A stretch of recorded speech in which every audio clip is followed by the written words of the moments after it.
Bienvenue dans ce tutoriel complet dédié à Excel. Si tu découvres Excel ou si tu l'utilises depuis peu, cette vidéo est faite pour toi.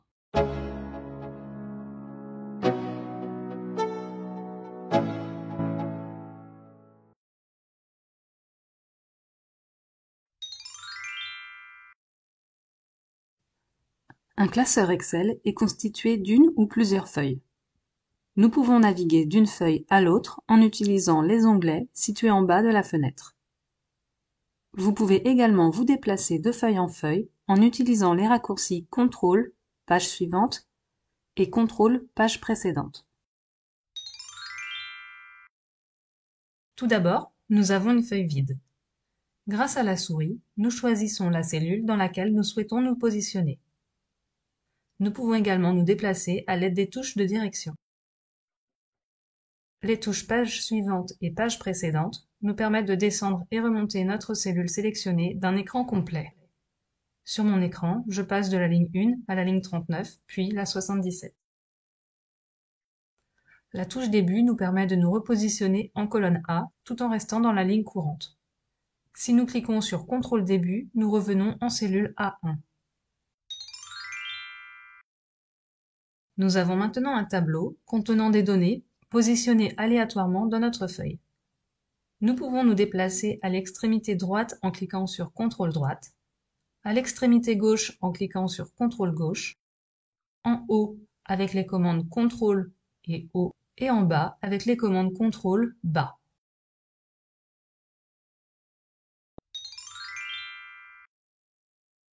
Pour saisir des données, nous cliquons dans une cellule. Celle-ci doit être encadrée en vert. Puis, nous écrivons les données que nous souhaitons enregistrer. Ça peut être une chaîne de caractères, un nombre, une date. Nous pouvons valider la saisie en cliquant sur Entrée. Dans ce cas, nous nous positionnerons dans la cellule directement en dessous. Si nous souhaitons nous déplacer vers la droite, nous cliquons sur Tab pour valider la saisie. Un peu plus rare, nous pouvons cliquer sur Maj Entrée pour valider et remonter d'une cellule et Maj Tab pour valider et nous déplacer vers la gauche. Lorsque nous écrivons dans une cellule, nous pouvons annuler cette modification en cliquant sur Échappe. Si notre cellule était vide précédemment, nous revenons à une cellule vide. Si la saisie était validée, donc si vous avez cliqué sur Entrée ou Tab, vous pouvez annuler en cliquant sur la flèche Annuler la saisie ou en utilisant les commandes CTRL-Z. En fonction du nombre d'actions que vous aurez effectuées, vous pouvez utiliser plusieurs fois l'annulation, peu importe la méthode que vous choisissez, CTRL-Z ou flèche annulée. Vous avez un peu trop insisté sur l'annulation précédente, vous pouvez rétablir les données en cliquant sur la flèche Rétablir ou en utilisant les commandes CTRL-Y. Attention cependant, toute nouvelle modification vous empêche de rétablir une annulation. Par exemple, j'écris des données en cellules B2 et B3. J'annule 2 fois, je rétablis une fois, j'écris une donnée en C2, je ne peux pas rétablir les données de B3. Des tableurs, c'est de pouvoir saisir des formules et ainsi compiler des données. Nous irons plus loin sur les formules dans la partie dédiée de ce cours. Pour le moment, vous devez savoir qu'il est possible d'effectuer un calcul en écrivant égal, suivi de l'opération. Par exemple, 2 plus 3. Nous pouvons également utiliser des données saisies au préalable dans notre classeur. Par exemple, égal C2 plus C3, pour lesquelles C2 et C3 sont les références des cellules au croisement de la colonne C et des lignes 2 et 3.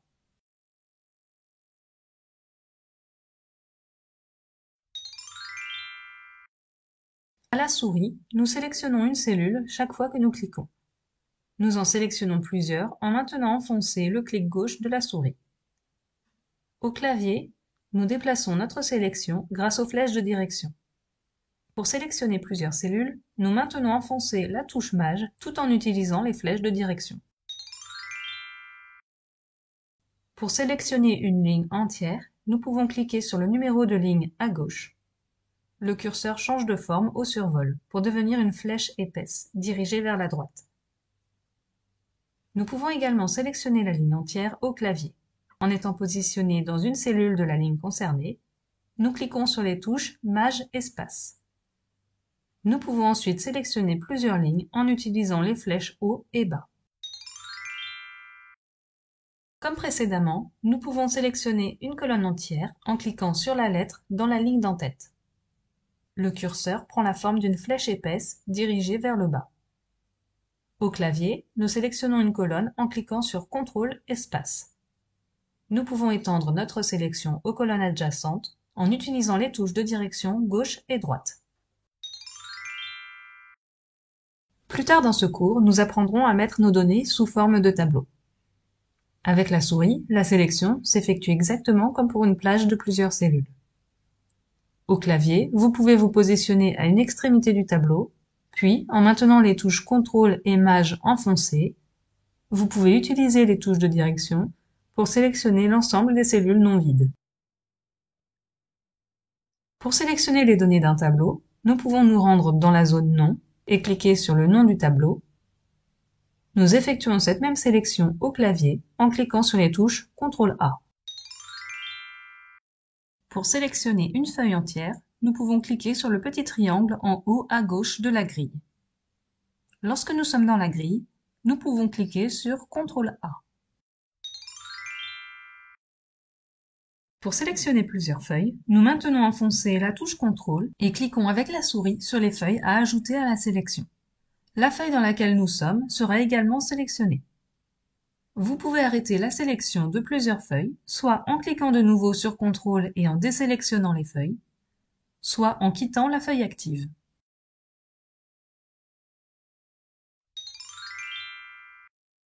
Nous pouvons déplacer des données en effectuant un glisser-déposer. Prenons cette cellule. Nous souhaitons déplacer son contenu dans la cellule B2. Nous saisissons le cadre vert de cette cellule et sans relâcher la sélection, nous déposons le contenu en cellule B2. Attention, 3 choses importantes à savoir lorsque vous déplacez des cellules. Tout d'abord, le contenu de la cellule de destination est écrasé. Donc, si vous déplacez des données dans une cellule non vide, vous perdez les données précédentes. Secondement, si la cellule de destination est incluse dans une formule, la formule remplacera la référence de destination par l'erreur !ref et ne prendra pas en compte le nouveau contenu de la cellule. Enfin, une bonne nouvelle pour terminer, si le contenu de votre cellule d'origine était inclus dans une formule, la nouvelle formule conservera la valeur et modifiera la référence dans la formule. Ici, nous avions C2 plus C3. Nous déplaçons le contenu de la cellule C2 en B2. La formule devient B2 plus C3. Une seconde solution pour déplacer des données consiste à utiliser la commande couper, située dans l'onglet Accueil du menu. La zone à couper est encadrée de pointillés mobiles verts.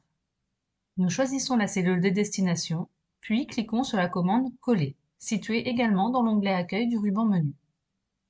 Nous retrouvons ces commandes en effectuant un clic droit sur les cellules d'origine et de destination. Nous ne pouvons coller qu'une seule fois une zone coupée.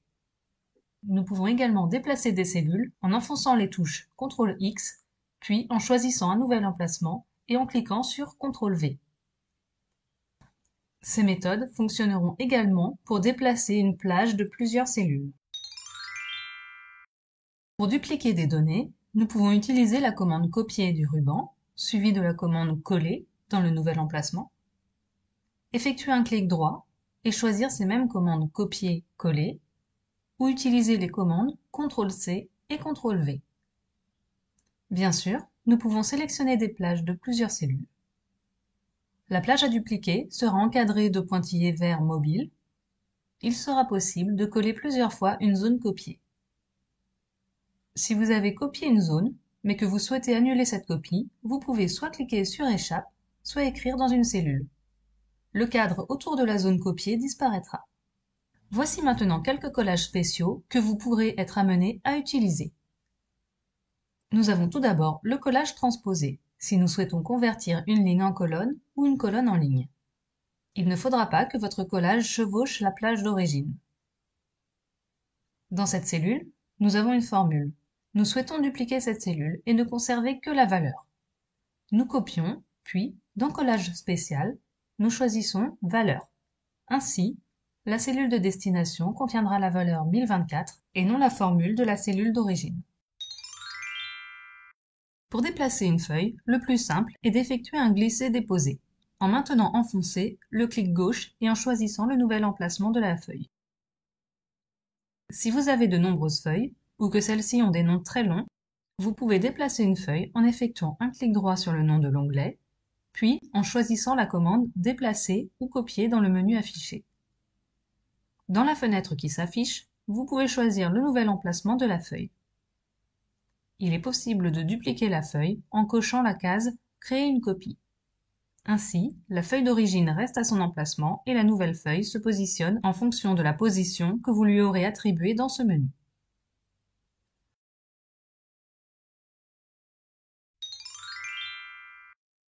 Tout d'abord, il faut comprendre que la zone insérée sera le reflet de la zone sélectionnée.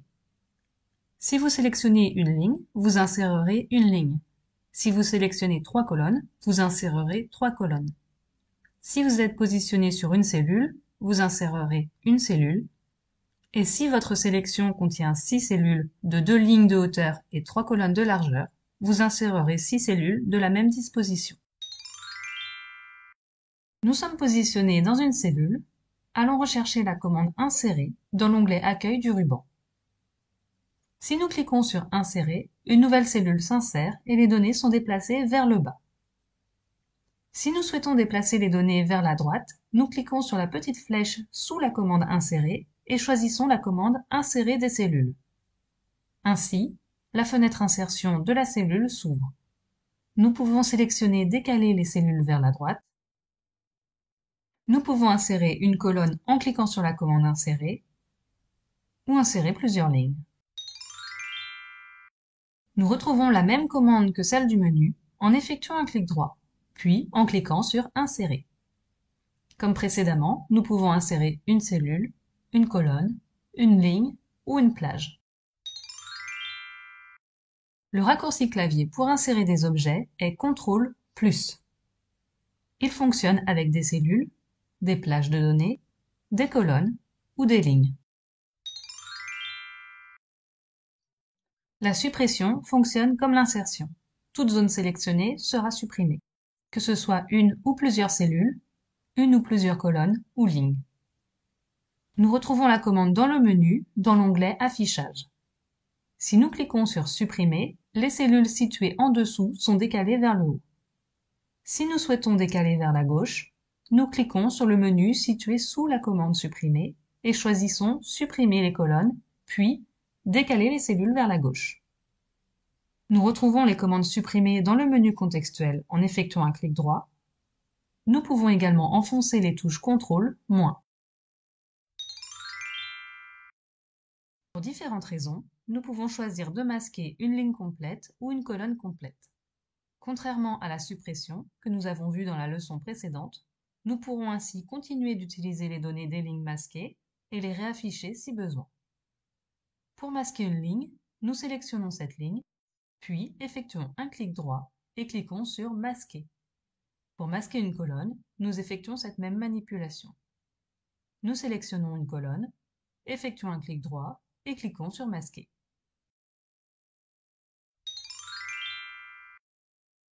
Nous souhaitons maintenant réafficher les éléments masqués précédemment. Nous sélectionnons les lignes encadrant là où les lignes masquées. Nous pouvons effectuer une sélection plus large, mais là où les lignes à réafficher doivent être comprises dans la sélection. Puis, nous effectuons un clic droit et choisissons « Afficher ». Pour réafficher des colonnes, nous sélectionnons également les colonnes adjacentes aux colonnes masquées, puis effectuons un clic droit et cliquons sur « Afficher ».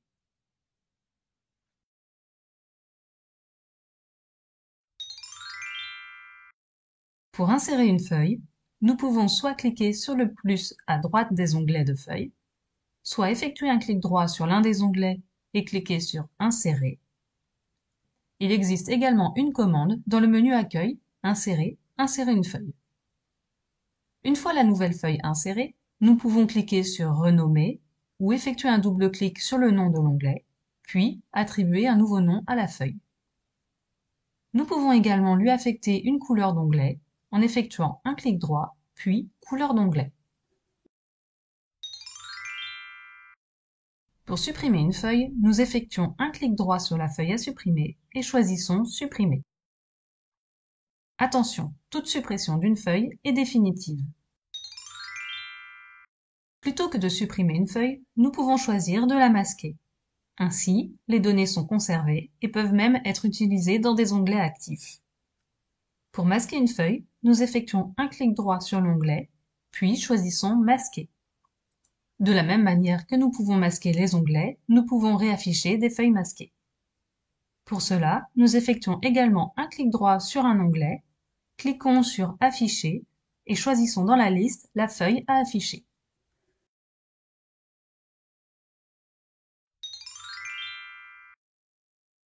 Dans les tableurs, nous avons une fonctionnalité qui se nomme la poignée de recopie. En bas de notre sélection, nous trouvons un petit carré vert. Celui-ci nous permet de copier ou d'incrémenter des séries. Cette fonctionnalité sera utilisable dans les 4 directions. Notre première cellule contient le nombre 1. Nous saisissons la poignée de recopie et la faisons glisser vers la droite. Nous avons ainsi copié la valeur dans toutes les cellules traversées. La commande Option de copie incrémentée est apparue en bas à droite de la série créée. En cliquant sur cette commande, nous pouvons choisir Incrémenter une série. Ainsi, nous obtenons une suite de nombres. Une seconde solution pour incrémenter des nombres consiste à saisir les 2 premiers nombres de la série.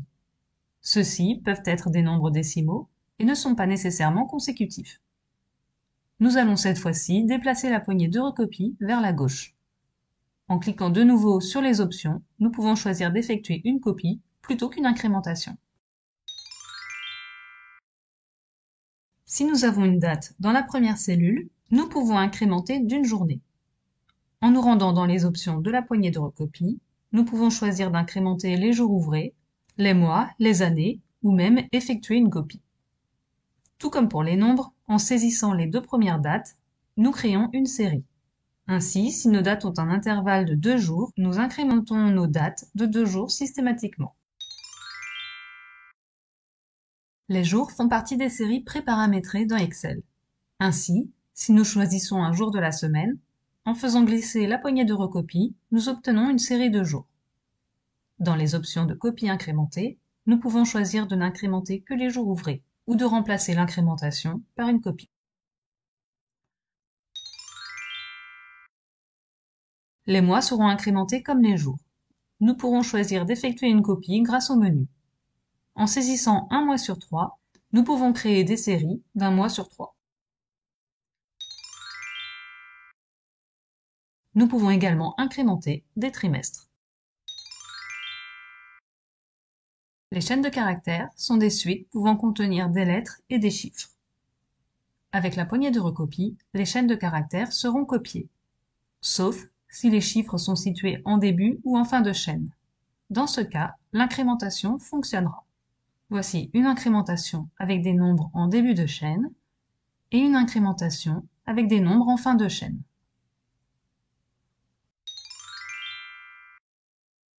Imaginons que vous ayez une série que vous devez saisir très fréquemment. Par exemple, une liste fixe de personnes. Nous pouvons créer nos propres séries en nous rendant dans Fichier, Options, Options avancées. Nous descendons dans la partie Générale, puis cliquons sur Modifier les listes personnalisées. Nous écrivons les éléments de liste les uns en dessous des autres, puis cliquons sur Ajouter. Nous pouvons ajouter de nouvelles entrées dans cette liste et cliquer de nouveau sur Ajouter.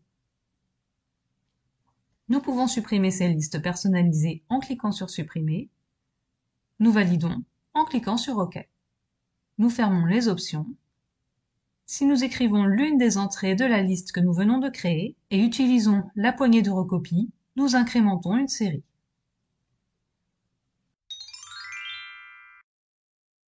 Lorsque nos données comportent une première colonne, à gauche, et que nous souhaitons copier ou incrémenter une série immédiatement à droite, nous pouvons effectuer un double clic sur la poignée de recopie. Ainsi, la colonne sera complétée automatiquement.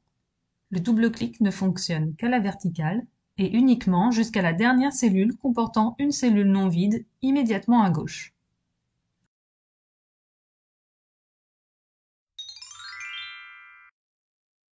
En fonction du type de données que nous saisissons dans les cellules, nous pouvons leur choisir un format différent.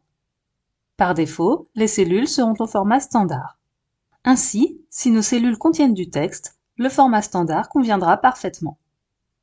Lorsque nos cellules contiendront des nombres ou des dates, qui sont des nombres particuliers, nous choisirons des formats adaptés. Commençons par les dates. Si nous écrivons une date au format jour, mois, année, Excel reconnaîtra une date et lui attribuera un format date. Si nous écrivons 4 janvier 2022, il reconnaîtra également une date, mais modifiera l'affichage. Nous pouvons modifier le format de cette date dans le menu Format de nombre, puis Date courte ou date longue. Dans les autres formats numériques, nous trouvons de nombreux formats de dates préparamétrés. D'ailleurs, tant que nous parlons des dates, je vous donne le raccourci clavier pour saisir la date du jour. Il vous suffit de cliquer sur CTRL point virgule. Pour les autres nombres, nous pouvons choisir parmi divers formats.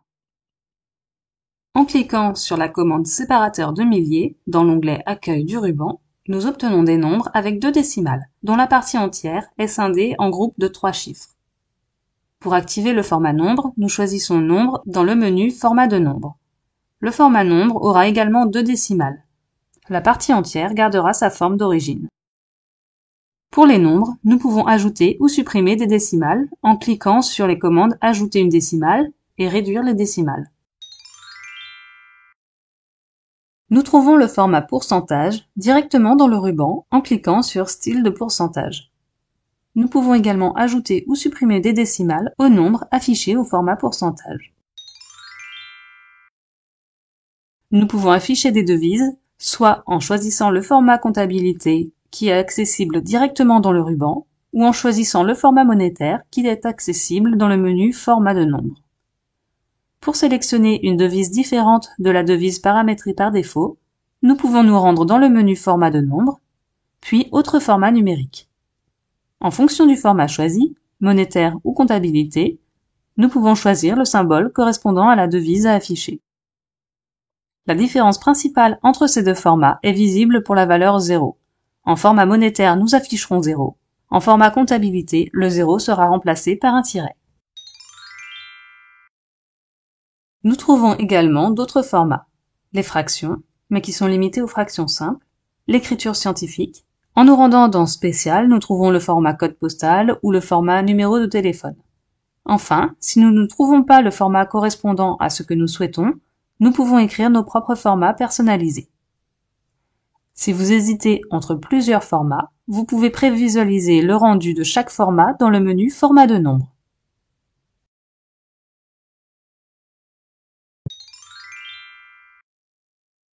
Nous pouvons modifier la largeur d'une colonne en cliquant sur la séparation à droite de la colonne concernée et en déplaçant cette limite. Nous pouvons modifier la largeur d'une ou plusieurs colonnes en sélectionnant une colonne, plusieurs colonnes ou l'ensemble des colonnes, puis en choisissant une séparation et en modifiant la largeur. Toutes les colonnes sélectionnées obtiendront la même largeur. En sélectionnant une ou plusieurs colonnes de la même façon, nous pouvons modifier leur largeur en effectuant un clic droit sur le nom des colonnes, en choisissant la largeur des colonnes. Les colonnes sélectionnées auront également toutes la même largeur. Parfois, nous pouvons souhaiter afficher des colonnes de largeurs différentes et adapter leur largeur au contenu de leur cellule. Nous pouvons sélectionner la ou les colonnes pour lesquelles nous souhaitons adapter la largeur, puis nous effectuons un double clic sur l'une des séparations. Ainsi, les largeurs s'adapteront aux données saisies.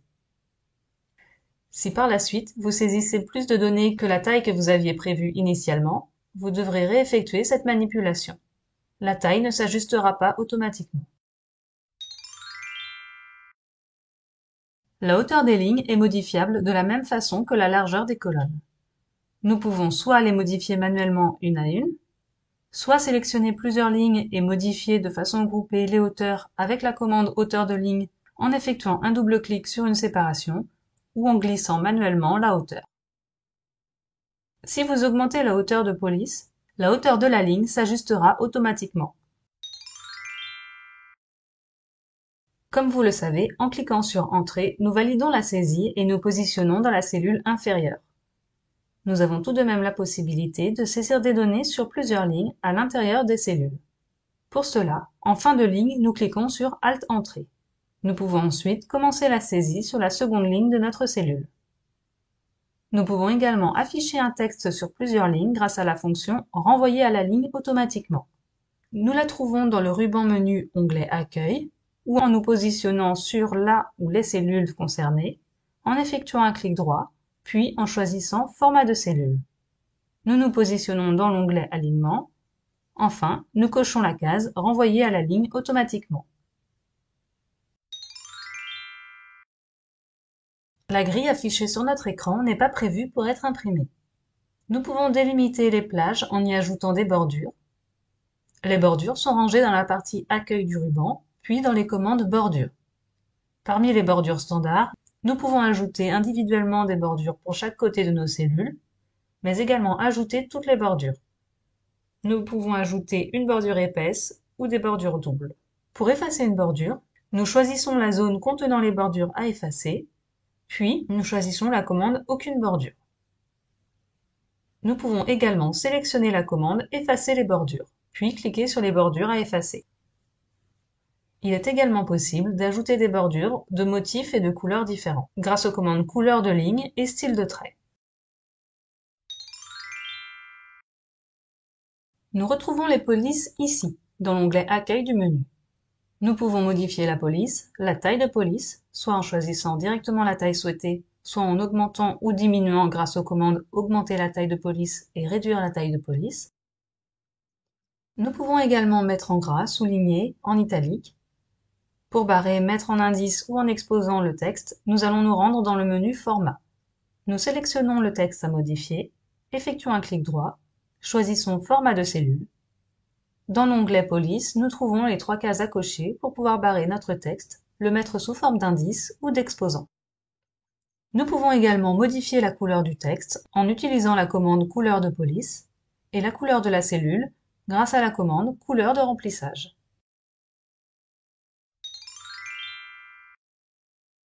Nous pouvons fusionner plusieurs cellules. En fusionnant, nous ne conservons que le premier texte de la zone, donc le contenu non vide le plus à gauche ou le contenu non vide le plus haut. Dans nos cellules, nous pouvons choisir l'alignement vertical et horizontal de nos données. Elles peuvent être centrées, alignées à gauche, alignées à droite, alignées en haut, en bas ou au centre. Certains formats, par exemple les nombres ou la comptabilité, ont un alignement qui leur est propre. Lorsque nous découvrons la fonctionnalité fusionnée, nous sommes tentés de l'utiliser à outrance. Elle est très simple à mettre en place. Cependant, dès que nous avons des données à exploiter, les cellules fusionnées bloqueront les fonctionnalités. Nous privilégierons donc une autre méthode, qui consiste à aligner sur plusieurs colonnes. Nous sélectionnons les cellules que nous aurions aimé fusionner, nous effectuons un clic droit, choisissons Format de cellule. Nous nous rendons dans l'onglet Alignement, dans le champ horizontal. Nous choisissons Aligner sur plusieurs colonnes.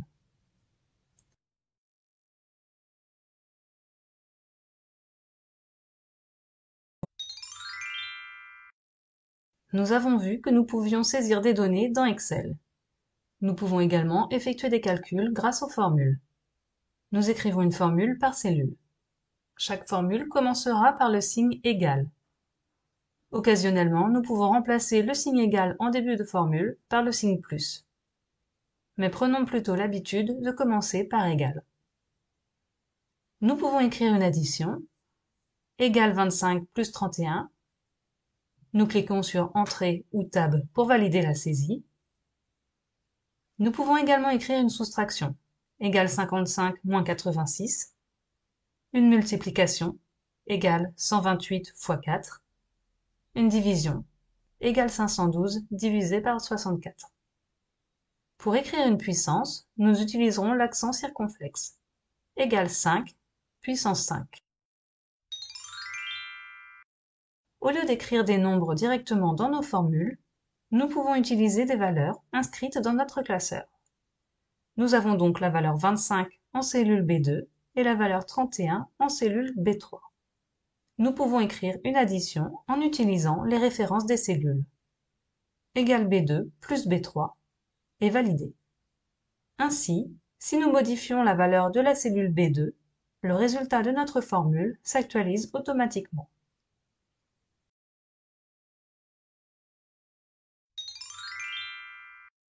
Nous avons vu précédemment qu'une cellule était désignée par sa référence.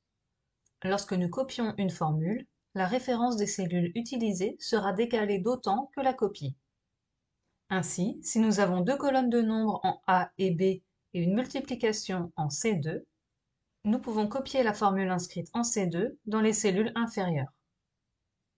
Pour chacune des copies, les références sont bien décalées telles que nous le souhaitions. Cette notation de la référence s'appelle la référence relative. Nous avons maintenant une liste de nombres en colonne B et souhaitons les multiplier par 35%. Nous avons saisi 35% en cellule E2. Nous écrivons la formule égale B2 fois E2 en cellule C2. Puis, nous étirons la formule aux cellules inférieures. En copiant la formule, nous avons bien décalé la référence en B. Nous avons également décalé en colonne E, alors que nous aurions souhaité conserver la valeur 35% de la cellule E2. Pour forcer Excel à garder la référence E2 dans les formules, nous allons ajouter deux signes $ dans la référence E2. Nous obtenons donc $E, $2. Cette notation de la référence s'appelle la référence absolue. $E, $2 restera fixe, peu importe où nous copions la formule. Nous étirons de nouveau la formule. Toutes les lignes utilisent bien la valeur de la cellule E2. Nous pouvons ne fixer qu'un seul axe, soit la colonne, en ajoutant un symbole $ devant la lettre pour obtenir une colonne absolue, soit la ligne en plaçant le $ devant le nombre et ainsi obtenir une ligne absolue. J'aime bien prendre pour exemple une table de multiplication. Nous avons en colonne A et en ligne 1 les nombres de 1 à 10.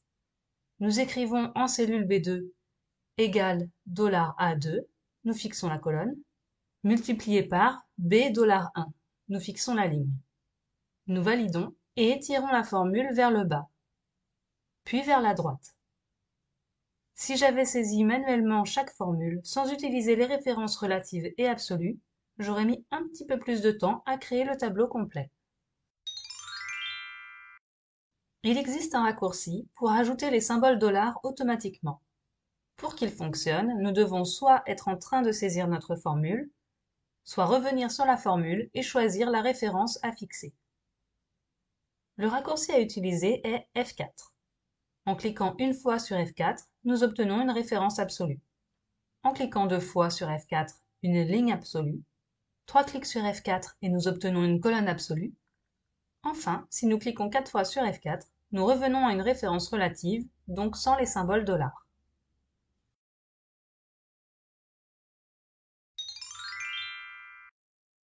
Avec peu d'entrées, nous écrivons nos additions égale B2 plus B3 plus B4. Mais dès que nous avons une liste plus importante, nous allons utiliser la formule somme. Nous écrivons égale somme, parenthèse, B2, deux points, B10, parenthèse. Puis nous validons. Les références séparées de deux points permettent de sélectionner une plage. Chaque fois que nous utiliserons une plage dans une formule, nous séparerons la référence de la première cellule et la référence de la dernière cellule de deux points. Toujours avec la formule somme, nous allons cette fois-ci additionner plusieurs cellules mais non adjacentes. Nous écrivons égale somme A1, point virgule A3, point virgule A5, point virgule C1. Nous séparons les entrées avec des points-virgules.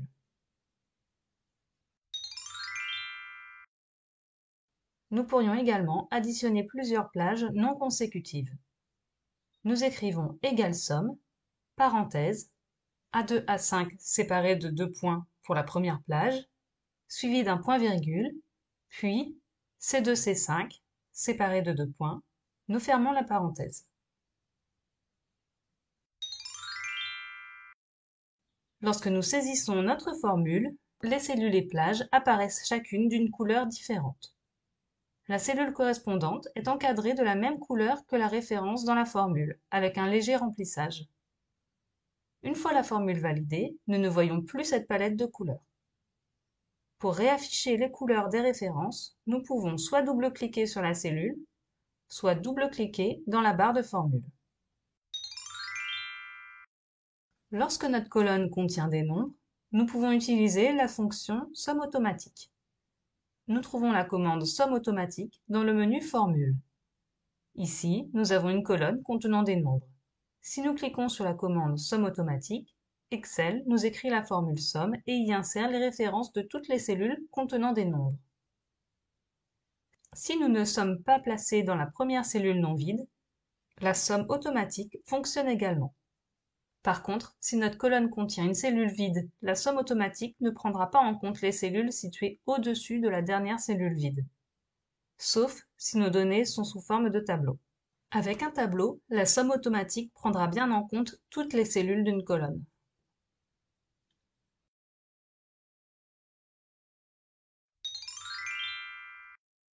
Nous avons vu précédemment qu'une formule commençait toujours par le signe égal ou le signe plus. Nous allons maintenant utiliser les boîtes de dialogue pour créer nos formules. Tout d'abord, nous allons ouvrir la boîte de dialogue « Insérer une fonction ». Nous y avons accès en cliquant sur la commande « Fonction » à gauche de la barre de formule. Nous pouvons également y accéder via l'onglet « Formule » du menu. Dans cette boîte de dialogue, nous allons pouvoir rechercher une fonction, soit en saisissant son nom, soit en saisissant une description de ce que nous souhaitons faire. Si j'écris « addition », je n'obtiendrai pas le même résultat que si j'écris « additionner ». L'outil nous propose une liste de fonctions dans la zone « Sélectionner une fonction ». Nous pouvons également rechercher une fonction par catégorie. Par défaut, il me présente les dernières utilisées, mais nous pouvons aller dans la catégorie Math et Trigo. Nous pouvons maintenant sélectionner la fonction somme. En gras, nous voyons un exemple de cette fonction suivi d'une description. Nous allons pouvoir passer à l'étape suivante en cliquant sur OK. Dans Excel, chaque fonction possède sa propre boîte de dialogue argument de la fonction. Pour la somme, nous allons pouvoir entrer les arguments dans les champs nombre 1, nombre 2, etc. Nous pouvons écrire A2 dans le champ nombre 1 et C2 dans le champ nombre 2. Leurs valeurs apparaissent à droite. Nous pouvons également cliquer sur la commande à droite du champ, puis sélectionner les cellules directement dans la feuille de calcul, et recliquer sur la commande. Nous pouvons ainsi ajouter autant d'arguments que nous le souhaitons, dans la limite de 255 arguments. Pour chaque argument, nous pouvons insérer un nombre, la référence d'une cellule ou la référence d'une plage. Sachez que nous pourrions également ajouter une formule en argument, mais cette fonctionnalité plus avancée n'est pas au programme de cette formation. Nous pouvons retrouver la boîte de dialogue argument de la fonction somme en nous rendant dans l'onglet Formule, puis dans le sous-menu Maths et trigonométrie. Nous sélectionnons somme. Ainsi, nous ne passons pas par la première boîte de dialogue Insérer une fonction. Enfin, nous pouvons accéder à cette boîte de dialogue alors que nous avons commencé à saisir manuellement la fonction. Nous saisissons égale somme, parenthèse, puis nous cliquons sur la commande fonction, ou lorsque la formule est validée, en cliquant également sur la commande fonction. Dans Excel, de nombreuses formules sont paramétrées et peuvent être utilisées simplement. Ces deux boîtes de dialogue nous permettent de trouver la fonction appropriée à notre besoin et nous guident dans la rédaction de notre formule. Dans cette leçon, nous allons aborder les formules produit, moyenne, min, max, NB et NBval. Nous allons les saisir manuellement, mais comme nous l'avons vu précédemment, nous pouvons utiliser les boîtes de dialogue insérer une fonction et argument de la fonction. Nous allons effectuer une multiplication. Nous écrivons égal produit, parenthèse 5, parenthèse B3. Nous avons ainsi choisi des arguments de deux types différents. Nous pouvons également ajouter un troisième argument qui sera ici une plage. Donc, point virgule, C2 de point C4. Pour effectuer une moyenne, nous pouvons, comme pour chacune des formules, choisir pour argument un nombre, la référence d'une cellule ou les références d'une plage de cellules. Nous pouvons également effectuer une moyenne automatique en cliquant sous le menu Somme automatique, puis choisir Moyenne.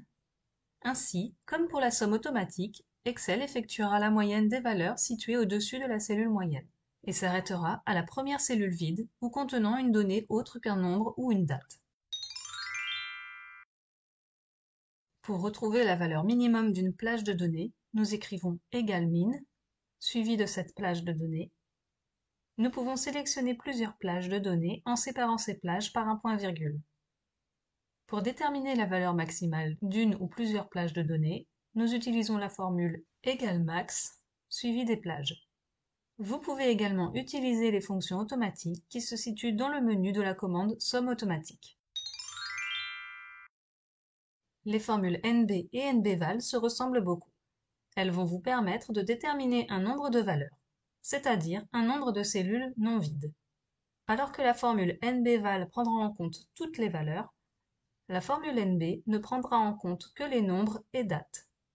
Pour exemple, nous avons cette liste de 12 données, dont une date et une chaîne de caractères. Nous écrivons la première formule =NB, notre plage, puis notre seconde formule =NBval, notre plage. La formule NBval détermine bien 12 éléments, alors que la formule NB nous donne un résultat de 11.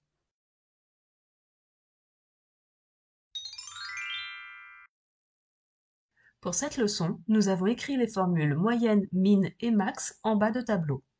Si nous modifions une valeur dans notre tableau, les calculs s'actualisent automatiquement. S'ils ne s'actualisent pas automatiquement, c'est que le calcul automatique est désactivé. En cliquant sur F9, vous pouvez effectuer des calculs. Pour réactiver le calcul automatique du classeur, nous nous rendons dans Fichier, Options, Formule, puis nous choisissons le mode de calcul automatique et validons.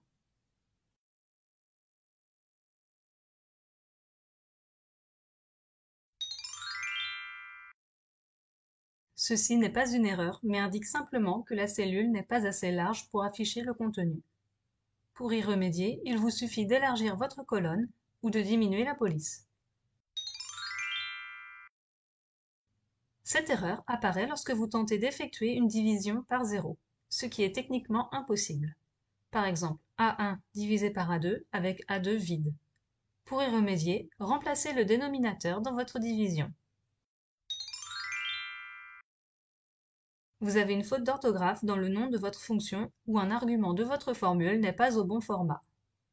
Vous oubliez un M à somme ou écrivez produit avec 2 O. Si vous remplacez une plage par un nom de plage n'existant pas, vous obtiendrez cette erreur. De même, en omettant les guillemets autour d'une chaîne de caractères.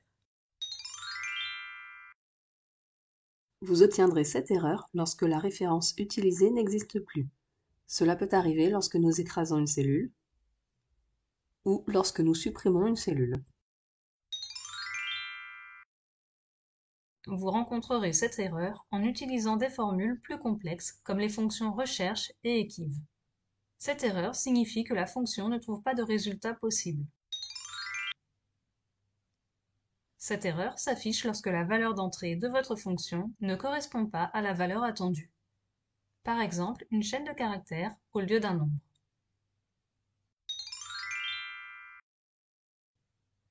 Cette erreur apparaît lorsque vous oubliez la liaison entre les cellules. Par exemple, dans la formule somme, si vous écrivez somme A2 A5 avec un espace au milieu, sans préciser les deux points ou le point-virgule. Cette erreur peut apparaître lorsque le résultat est un trop grand nombre, par exemple 5 puissance 500, ou lorsque vous utilisez des caractères monétaires dans vos formules.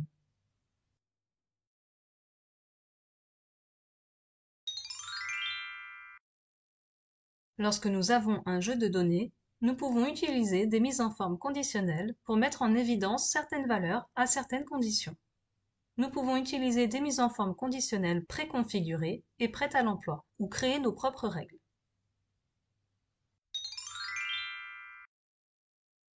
Nous retrouvons les mises en forme conditionnelles dans l'onglet Accueil du menu.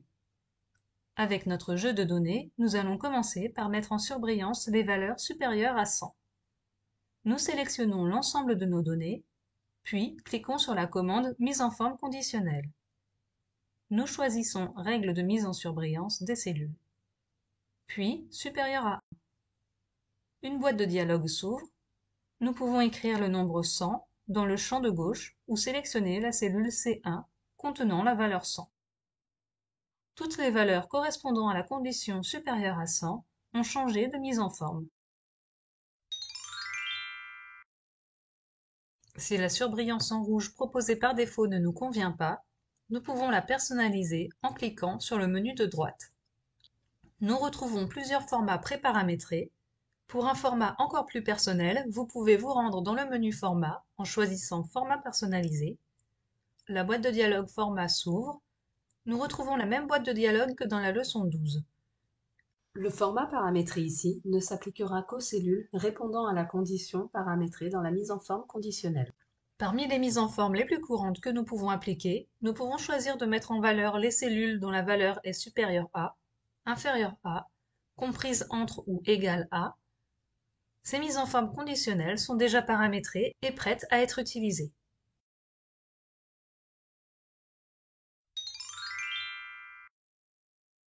Nous pouvons obtenir le même résultat que précédemment en utilisant l'analyse rapide. Nous commençons donc par sélectionner notre jeu de données. Une commande apparaît en bas à droite de notre sélection. Nous cliquons sur cette commande et choisissons Supérieur. Nous retrouvons la même boîte de dialogue que précédemment.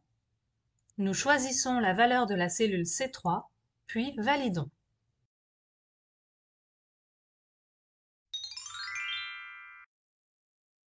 Nous reprenons notre jeu de données, puis cliquons sur la commande Mise en forme conditionnelle et choisissons dans le menu Règle des valeurs plus ou moins élevées. Nous pouvons choisir les 10 valeurs les plus ou les moins élevées, les 10% les plus ou moins élevés, les valeurs supérieures ou inférieures à la moyenne. Nous allons choisir les 10 valeurs les plus élevées. La boîte de dialogue suivante nous permet de modifier le nombre de valeurs à mettre en forme. Nous pouvons ainsi augmenter ou diminuer le nombre de valeurs et, comme précédemment, choisir une mise en forme différente.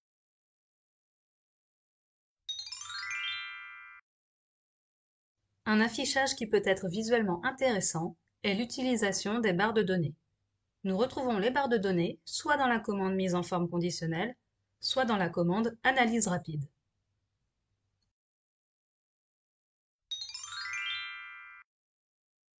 Nous pouvons visualiser nos données grâce aux nuances de couleurs, que nous retrouvons soit dans la commande Analyse rapide, soit dans la commande Mise en forme conditionnelle pour plus de configurations prêtes à l'emploi. Un autre affichage plutôt sympa est l'utilisation des jeux d'icônes. Nous les retrouvons dans la commande Analyse rapide ou dans la commande Mise en forme conditionnelle du menu.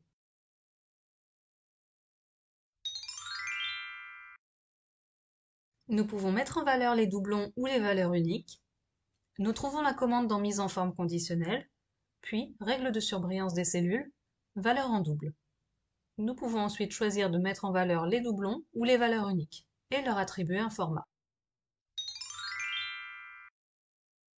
Pour les dates, nous retrouvons la commande dans Mise en forme conditionnelle, Règle de mise en surbrillance des cellules, une date se produisant. Dans le premier champ de la boîte de dialogue, nous pouvons sélectionner le critère hier, demain, la semaine prochaine, le mois dernier. Pour comparer deux dates, donc prendre pour référence une date fixe, nous utiliserons la commande inférieur à, supérieur à, égale à.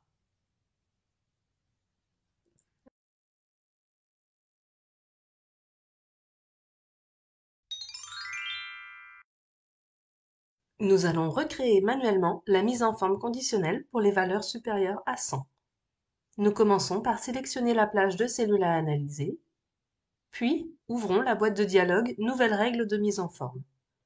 Celle-ci se trouve dans la commande Mise en forme conditionnelle, puis Nouvelle règle. Cette boîte de dialogue permet de paramétrer manuellement une infinité de règles. Dans la mesure du possible, je vous recommande d'utiliser les règles vues dans les leçons 21 à 23. Vous pourrez utiliser la fonction de cette leçon une fois que vous serez très à l'aise avec les mises en forme conditionnelles. Nous allons donc choisir la deuxième fonction. Appliquer une mise en forme uniquement aux cellules qui contiennent.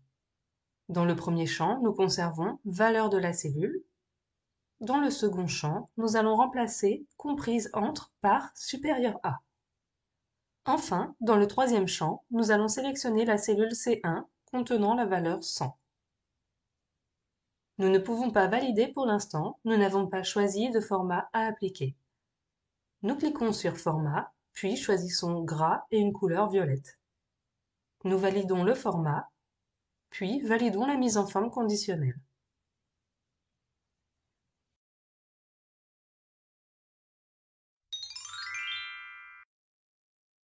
La notion que nous allons aborder dans cette leçon s'appliquera aux mises en forme conditionnelles, mais également à toutes les mises en forme de vos classeurs. Nous avons maintenant deux jeux de données successifs. Sur le premier jeu de données, nous avons appliqué une mise en forme conditionnelle avec des barres de données. Une première méthode consiste à sélectionner l'ensemble des valeurs du premier jeu de données, puis nous cliquons sur la commande « Reproduire la mise en forme » qui se situe à gauche du ruban dans l'onglet « Accueil ». Directement après avoir cliqué sur cette commande, nous cliquons sur la première cellule concernée par cette mise en forme. Nous avons collé une mise en forme de la même taille que la mise en forme d'origine. Ici, notre deuxième jeu de données contient une ligne de moins. Pourtant, notre sélection d'arrivée comprend également la ligne vide. Si nous écrivons une valeur dans une des cellules de la ligne vide, la mise en forme conditionnelle s'applique.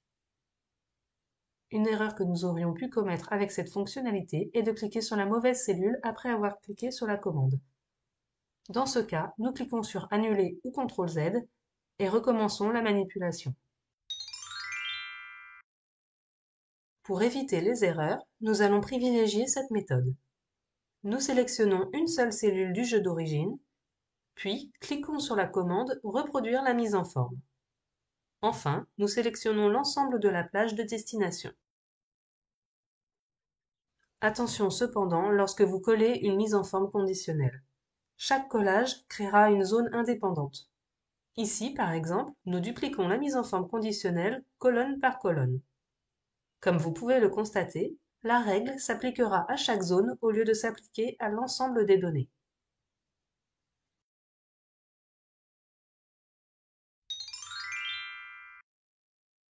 Nous avons maintenant une feuille contenant plusieurs jeux de données ayant des mises en forme conditionnelles différentes. Nous pouvons visualiser l'ensemble des jeux de données d'une feuille ou d'une plage de données.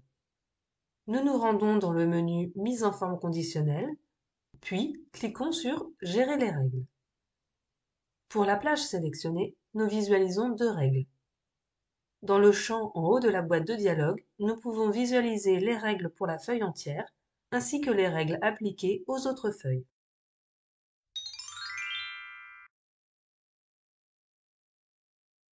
Pour supprimer une règle, nous pouvons soit la sélectionner dans la boîte de dialogue Gestionnaire des règles, puis cliquer sur Supprimer la règle, soit dans notre feuille, sélectionner la zone contenant la règle à supprimer, puis cliquer sur le menu Mise en forme conditionnelle, effacer les règles des cellules sélectionnées. Comme vous pouvez le voir, via ce menu, nous pouvons également effacer les règles de la feuille entière.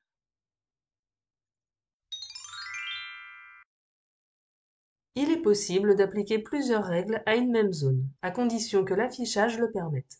Ainsi, nous pouvons superposer une surbrillance, des barres de données et des icônes.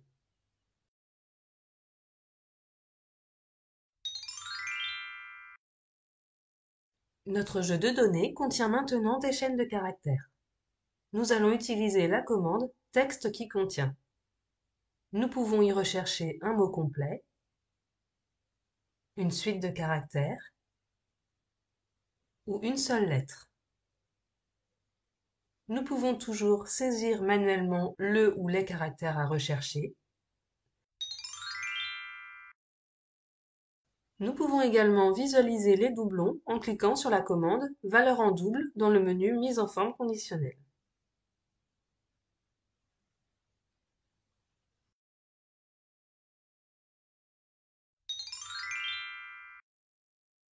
Les graphiques vont nous permettre de présenter nos données dans Excel. Nous pouvons insérer différents types de graphiques. Pour présenter des évolutions dans le temps, nous utiliserons des courbes. Pour comparer des données, les histogrammes seront adaptés. Enfin, pour des répartitions, nous pourrons utiliser des graphiques en secteurs. Nous pouvons également utiliser des nuages de points, des radars ou des compartimentages. Pour créer un graphique, nous commencerons par sélectionner les valeurs. En fonction des valeurs sélectionnées, Excel nous propose différents graphiques dans la commande Graphique recommandé du menu Insertion. En général, les premières propositions sont les plus pertinentes. Il est préférable de choisir dès le départ le graphique adapté, mais il est toujours possible de modifier le type de graphique par la suite grâce aux commandes du menu Insertion. Une fois notre graphique créé, nous avons deux nouveaux onglets de menu Outils de graphique qui se nomment Création et Format. Ces menus seront visibles lorsque nous cliquerons sur un élément du graphique et disparaîtront dès que notre sélection sera hors de la zone graphique. Après la création, il est possible de modifier les couleurs et le style du graphique.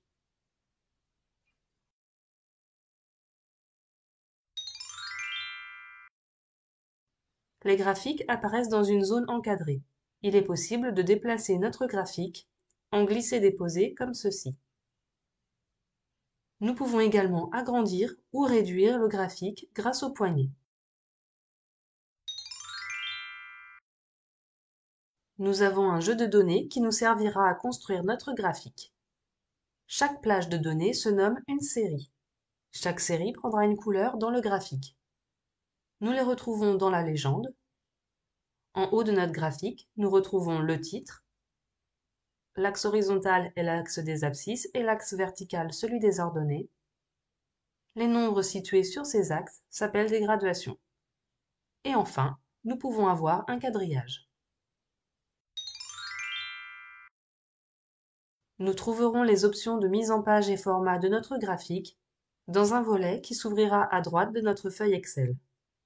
Pour ouvrir ce volet, nous double-cliquons sur un élément du graphique. Nous pouvons modifier l'emplacement par défaut de la légende en cliquant sur celle-ci, puis en sélectionnant notre choix dans l'onglet Options de légende du volet.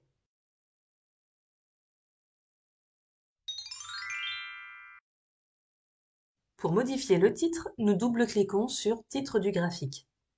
Nous pouvons ensuite soit saisir manuellement le titre de notre graphique, soit lier le titre à la valeur d'une cellule. Si nous souhaitons afficher la valeur de la cellule B1 dans le titre de notre graphique, nous nous rendons dans l'onglet Format du menu, vérifions que le premier champ contient bien Titre du graphique, puis cliquons sur Mise en forme de la sélection. Ensuite, nous cliquons dans la barre de menu et saisissons la formule égale B1. À présent, si nous modifions la valeur de la cellule B1, le titre de notre graphique se modifie automatiquement.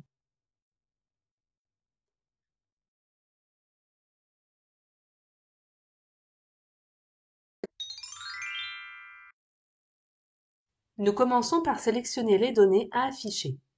Dans cet exemple, nous souhaitons représenter les chiffres d'affaires pour les produits A, B et C sur le premier semestre. Les données à sélectionner sont dans les cellules A2 à G5. Nous nous rendons ensuite dans Insertion, puis Insérer un graphique en courbe ou en aire. Excel nous propose plusieurs styles de courbes. Je vous recommande de sélectionner soit les courbes avec marqueur. Notre graphique relie les points avec des droites. Pour afficher le graphique sous forme de courbe, nous sélectionnons la première série dans le graphique. Puis, dans le volet de droite, nous nous rendons dans le premier onglet, Remplissage et lignes. Nous cochons la case Lissage située en bas de ce menu. Nous pouvons effectuer cette même manipulation pour la série suivante. Nous modifions les couleurs des courbes en sélectionnant une première série, puis en nous rendant dans Remplissage et lignes, Traits, Lignes, ensuite dans Couleurs. Nous pouvons également modifier l'épaisseur du trait en modifiant la largeur. Chaque série doit être modifiée individuellement. Nous utilisons des effets pour mettre plus en valeur une série. Nous commençons par sélectionner la série à mettre en valeur, puis nous nous rendons dans l'onglet Effets. Ici, nous allons utiliser l'effet Lumière et choisissons la couleur jaune.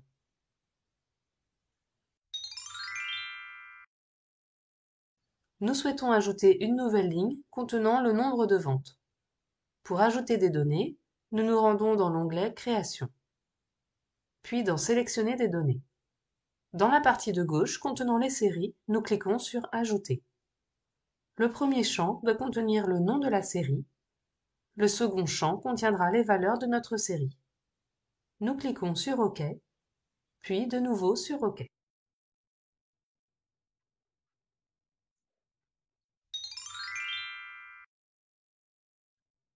La dernière série que nous avons ajoutée n'a pas du tout le même ordre de grandeur que les 3 séries précédentes.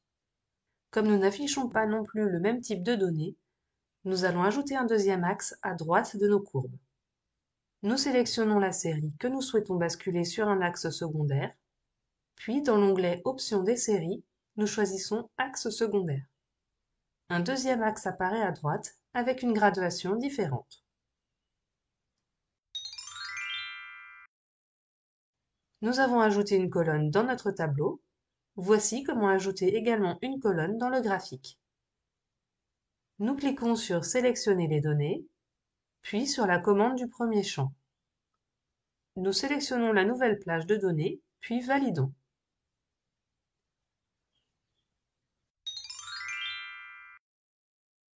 Nous pouvons modifier l'échelle de nos axes en cliquant sur la zone contenant les valeurs de l'axe à modifier, puis en nous rendant dans l'onglet Options d'axe.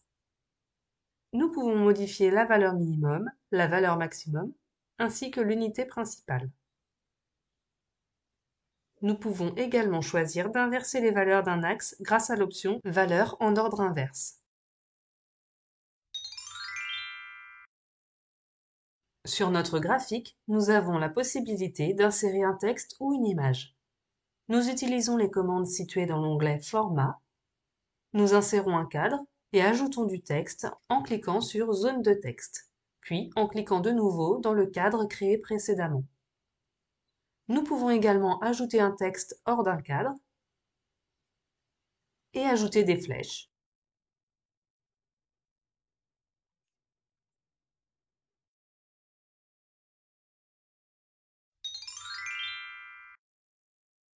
Nous commençons par sélectionner des données à afficher, donc les cellules A2 à G5.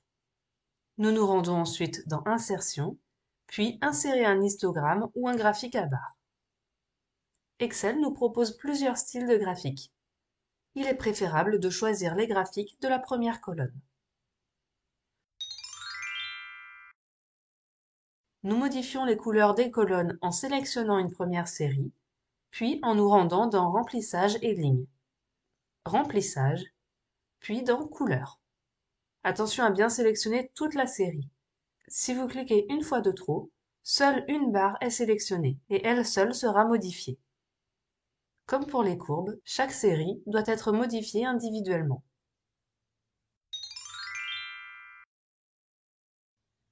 Pour mettre plus en valeur une série, nous pouvons utiliser les effets. Nous commençons par sélectionner la série à mettre en valeur, puis nous nous rendons dans l'onglet Effets. Ici, nous allons utiliser l'effet lumière et choisissons la couleur verte. Pour ajouter une nouvelle ligne, nous nous rendons dans l'onglet Création, puis dans Sélectionner des données. Dans la partie de gauche contenant les séries, nous cliquons sur Ajouter. Le premier champ doit contenir le nom de la série. Le second champ contiendra les valeurs de notre série. Nous cliquons sur OK, puis de nouveau sur OK.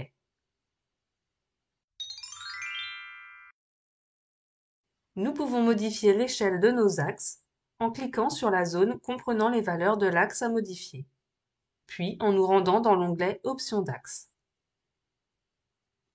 Nous avons la possibilité de modifier la valeur minimum, la valeur maximum, ainsi que l'unité principale.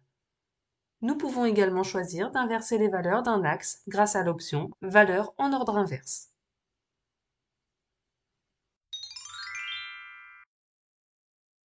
Sur notre graphique, nous pouvons insérer un texte ou une image. Nous utilisons les commandes situées dans l'onglet Format. Nous insérons un cadre et y ajoutons du texte en cliquant sur Zone de texte, puis en cliquant de nouveau dans le cadre créé précédemment. Nous pouvons également ajouter du texte hors cadre et ajouter des formes.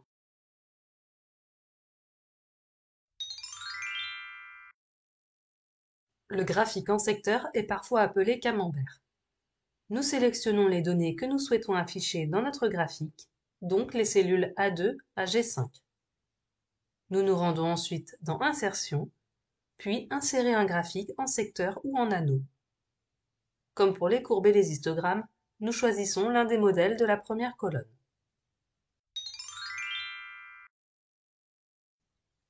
Nous visualisons pour le produit A une répartition du chiffre d'affaires par mois. Pour visualiser les autres produits, nous nous rendons dans les filtres du graphique et sélectionnons le produit à visualiser. Nous souhaitons finalement afficher par mois la répartition des produits. Nous allons inverser les lignes et les colonnes. Nous nous rendons dans Création, puis cliquons sur Intervertir les lignes-colonnes. Nous visualisons maintenant le mois de janvier. Nous modifions le mois dans les filtres pour afficher le mois de février et cliquons sur Appliquer.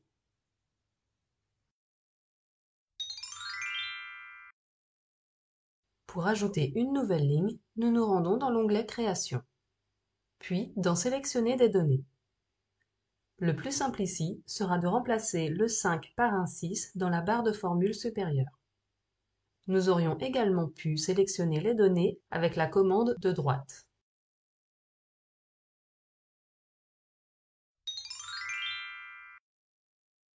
Nous avons une liste d'élèves. Nous souhaitons trier cette liste par ordre alphabétique. Nous nous positionnons dans la colonne, puis dans l'onglet Données du ruban, nous cliquons sur la commande Trier de A à Z. Comme vous pouvez le constater, le titre Élève est maintenant situé entre Charlotte et Gabriel. Nous annulons notre tri, CTRL Z, et cette fois-ci, nous allons sélectionner les prénoms avant de cliquer sur la commande Tri de A à Z. Nous aurions pu trier les prénoms de Z à A avec la commande Trier de Z à A.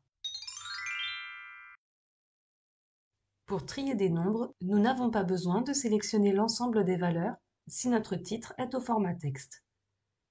Excel reconnaîtra le format différent du titre. Nous cliquons donc sur Trier du plus petit au plus grand. Pour trier par ordre décroissant, nous cliquons sur Trier du plus grand au plus petit.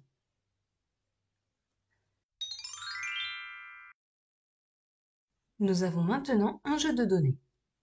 Nous pouvons trier ces données par ordre alphabétique, soit en sélectionnant l'ensemble des données en cliquant sur Trier de A à Z, soit en nous positionnant dans la première colonne en cliquant sur Trier de A à Z, ou alors en sélectionnant les prénoms, puis en cliquant sur Tri, ensuite dans la fenêtre de dialogue en sélectionnant Étendre la sélection, Étendre le tri. Pour trier cette plage en fonction des notes obtenues en mathématiques, nous sélectionnons une note et cliquons sur une de ces deux commandes de tri. Si nous sélectionnons l'ensemble des données, nous devrons utiliser la commande Trier, puis choisir Mathématiques, du plus grand au plus petit, et valider. Nous allons désormais utiliser ce jeu de données pour trier selon plusieurs critères. En premier critère, nous trions par ordre décroissant les notes de français. Ensuite, celles de mathématiques, celles d'anglais et enfin celles de sport. Nous nous positionnons aléatoirement dans la plage de données et cliquons sur la commande Trier. Nous choisissons Français, du plus grand au plus petit, puis nous cliquons sur Ajouter un niveau. Mathématiques, du plus grand au plus petit, Ajouter un niveau, Anglais, du plus grand au plus petit, Ajouter un niveau, EPS, du plus grand au plus petit. Nous validons. Bien sûr, on ne trie pas les élèves de cette façon dans la vraie vie.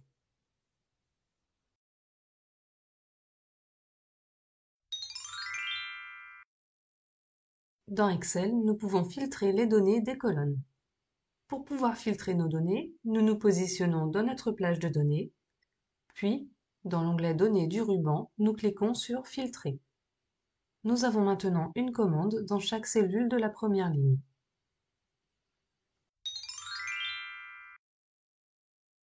En cliquant sur cette commande, nous voyons les fonctionnalités disponibles.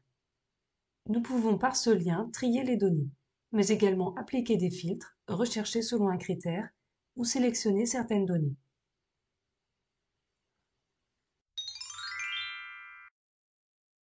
Que nos données soient des nombres ou des chaînes de caractères, nous pouvons sélectionner les données à afficher et masquer en cliquant sur la commande de la colonne concernée, puis en cochant ou décochant les cases des valeurs. Bien sûr, nous pouvons revenir à la position d'origine en cliquant sur la commande Effacer.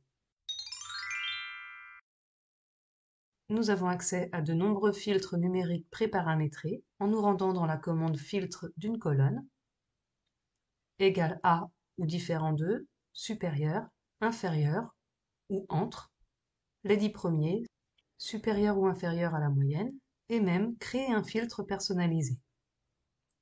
Nous allons afficher les lignes pour lesquelles la note de mathématiques est strictement supérieure à 16. Nous cliquons donc sur la commande Filtre, puis Filtre numérique, supérieur à 16 et nous validons.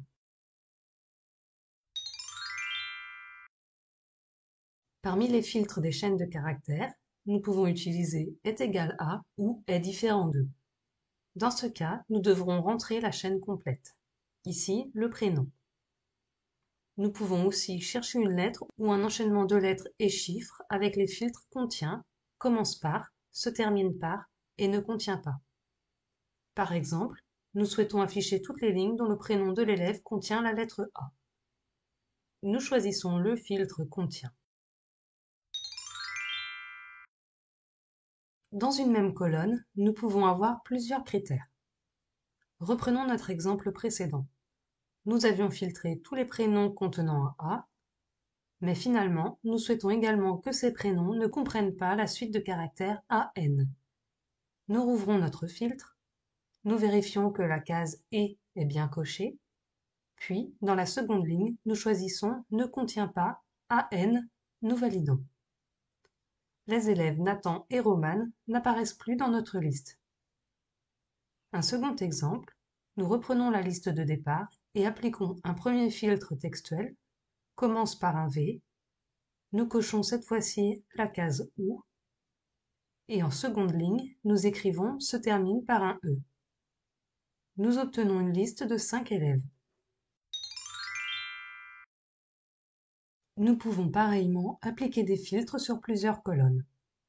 Nous allons filtrer la liste des élèves ayant une note supérieure ou égale à 15 en français et en mathématiques.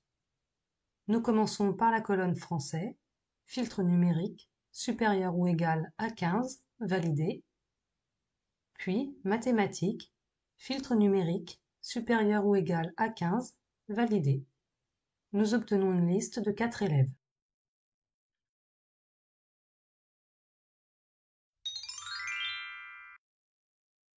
Nous avons jusqu'ici ajouté des données dans Excel, mais nous n'avons pas encore utilisé la fonction tableau.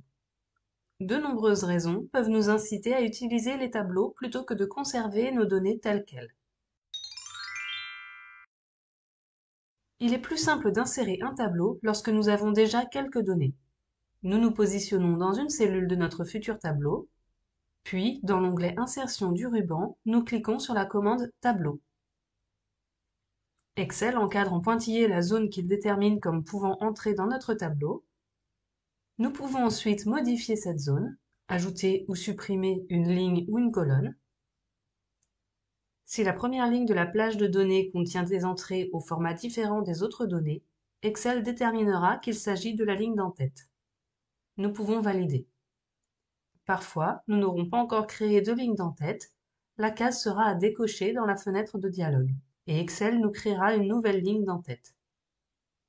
Attention, dans un tableau, 2 colonnes ne pourront pas porter le même nom. Lorsque notre sélection est positionnée dans le tableau, un nouvel onglet est disponible dans le ruban. L'onglet Création dans Outils de tableau. Notre tableau a été créé avec une couleur par défaut. Nous pouvons modifier le style en nous rendant dans l'onglet Création, puis dans Zone de style. Nous pouvons ainsi accéder à un grand nombre de styles préparamétrés. Par défaut, les tableaux créés porteront les noms tableau 1, 2, 3. Nous pouvons donner un nom au tableau en nous rendant dans l'onglet Création, puis en saisissant ce nouveau nom dans le champ Nom du tableau. Ce nom doit être unique dans votre classeur et ne pas contenir d'espace. Une fois le champ renommé, nous pouvons retrouver notre tableau grâce à son nom dans la zone Nom. Pour sélectionner l'ensemble des données d'un tableau, nous pouvons cliquer sur la flèche oblique qui apparaît au survol dans l'angle en haut à gauche de la première cellule d'en-tête. Nous pourrons également sélectionner ces données en nous positionnant dans le tableau et en cliquant sur CTRL-A. Nous ajoutons une entrée en fin de tableau. Cette entrée est bien incluse à notre tableau.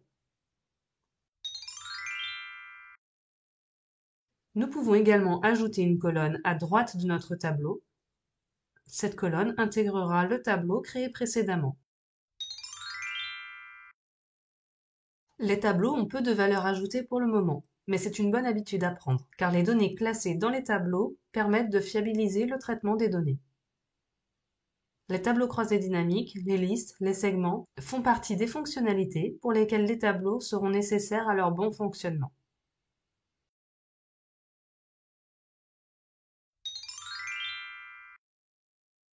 Les segments vont nous permettre de filtrer les tableaux de manière plus visuelle. Nous pouvons ajouter autant de segments que de colonnes. Tout d'abord, nous nous positionnons dans le tableau à filtrer, puis dans l'onglet Insertion du ruban. Nous cliquons sur la commande Segment. On retrouve également cette commande dans l'onglet Création des tableaux. Une boîte de dialogue s'ouvre. Nous sélectionnons les colonnes pour lesquelles nous souhaitons créer des segments. Nous allons ici sélectionner les colonnes français et mathématiques. Lorsque nous cliquons sur un segment, des poignées apparaissent. Nous pouvons ainsi modifier les dimensions de notre segment. Nous pouvons également modifier son style en nous rendant dans la barre d'outils Segment, puis choisir un style de segment. Par défaut, à la création des segments, toutes les valeurs sont sélectionnées, donc en couleur. Si nous cliquons sur une valeur, celle-ci conservera la couleur et les autres valeurs seront soit en gris, soit en blanc, en fonction du style que vous aurez choisi. Le champ Sélection multiple ne doit pas être activé. Nous cliquons sur la commande Effacer les filtres en haut à droite du segment. Pour pouvoir effectuer une sélection multiple, nous allons activer la commande Sélection multiple du champ. Nous pouvons ensuite sélectionner plusieurs valeurs.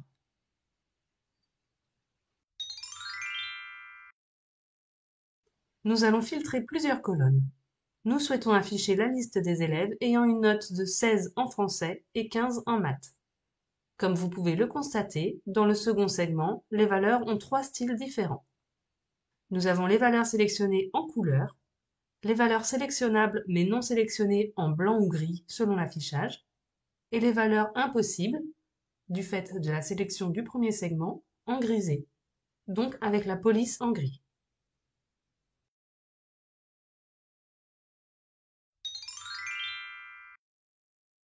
Dans une colonne, nous pouvons supprimer les doublons grâce à la commande Supprimer les doublons de l'onglet Données du menu. Ainsi, nous ne conservons que les valeurs uniques.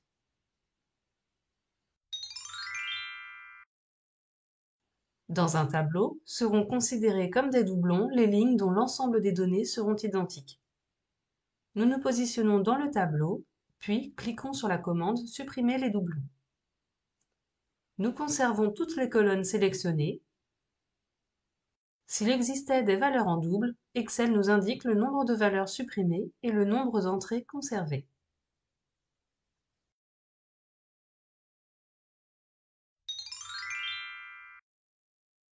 Nous avons un champ dans lequel l'utilisateur final n'aura l'autorisation de saisir qu'un nombre entier compris entre 1 et 10. Nous utilisons la fonctionnalité Validation des données. dont la commande est dans l'onglet Données du menu. Puis, dans Autoriser, nous choisissons Nombre entier. Nous écrivons 1 dans le champ Minimum et 10 dans le champ Maximum. Nous validons. Si nous essayons de saisir une valeur non valide, nous obtenons un message d'erreur. De cette même façon, nous pouvons choisir d'autoriser uniquement des nombres décimaux avec ou sans bornes, des dates ou des heures.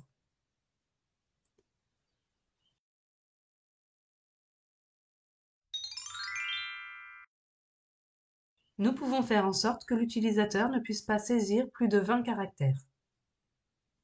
Nous ouvrons la commande Validation des données, choisissons Longueur de texte, puis saisissons 20 dans le champ Maximum.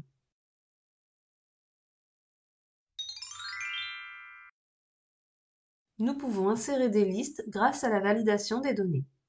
Nous ouvrons la fenêtre de dialogue, choisissons Liste. Dans le champ Source, nous retrouvons les valeurs de notre liste. Nous pouvons soit les saisir manuellement, par exemple 1, 2, 3, soit aller chercher ces valeurs dans une plage, soit aller les chercher dans un tableau. L'intérêt des tableaux ici est qu'en actualisant le tableau, nous actualisons également le contenu de la liste.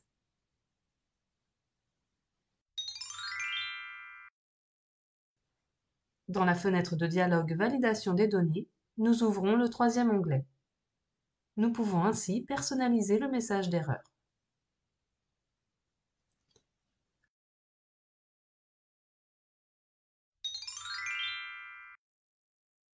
Dans Excel, nous avons 3 aperçus différents. Nous visualiserons les mêmes données, mais la fenêtre variera. Par défaut, nous utilisons l'aperçu classique sous forme de grille. La majeure partie du temps, c'est dans cette vue que nous travaillons.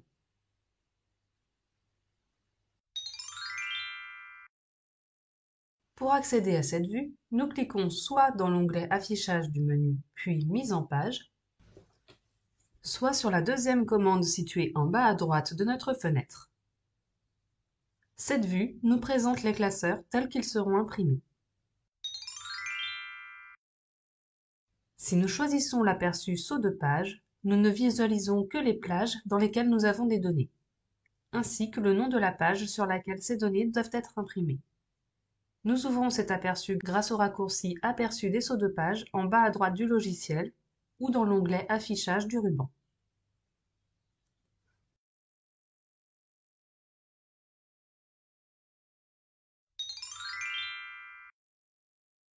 Nous souhaitons ajouter un numéro de page en bas de chacune de nos pages. Nous nous rendons dans l'onglet Insertion, puis nous cliquons sur la commande En tête et pied de page. Nous nous rendons en bas de la page et nous positionnons dans la zone centrale. Ensuite, nous ouvrons l'onglet Création du menu et cliquons sur la commande Numéro de page.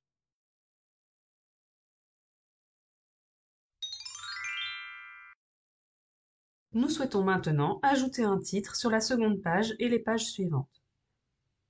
Nous nous positionnons dans la zone d'en-tête, nous écrivons le titre du document, puis dans l'onglet Création, nous cochons le paramètre Première page différente.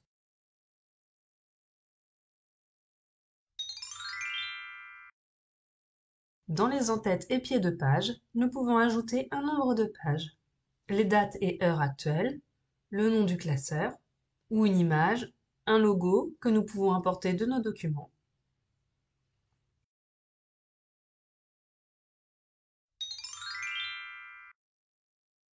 Par défaut, l'impression sera paramétrée en portrait.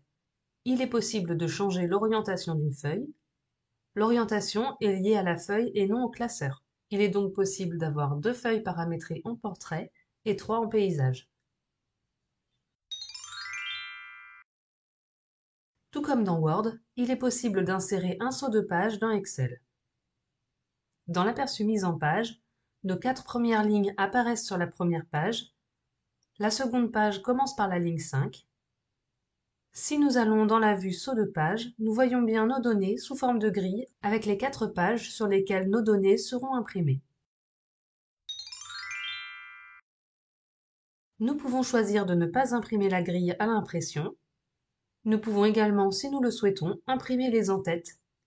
Par en-tête, cette fois-ci, j'entends les ABC des colonnes et 1, 2, 3 des lignes. Si nous nous rendons dans l'onglet Mise en page, puis cochons Imprimer la grille et imprimer les en-têtes, voici à quoi ressemblera votre fichier imprimé sans la grille et les en-têtes, et voici à quoi ressemblera votre impression avec la grille et les en-têtes. Nous pouvons jouer sur l'échelle d'impression. Dans l'onglet Mise en page, nous modifions le pourcentage de l'échelle.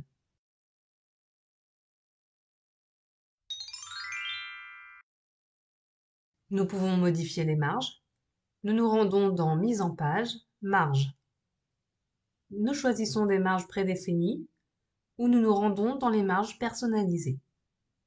Nous pouvons ainsi modifier manuellement la taille de nos marges et paramétrer une plus grande marge à gauche qu'à droite. Pour centrer le contenu, nous jouerons sur les marges. Nous nous rendons dans Marge, Marge personnalisée, puis nous sélectionnons Centrer sur la page horizontalement. Nous validons et pouvons visualiser le résultat.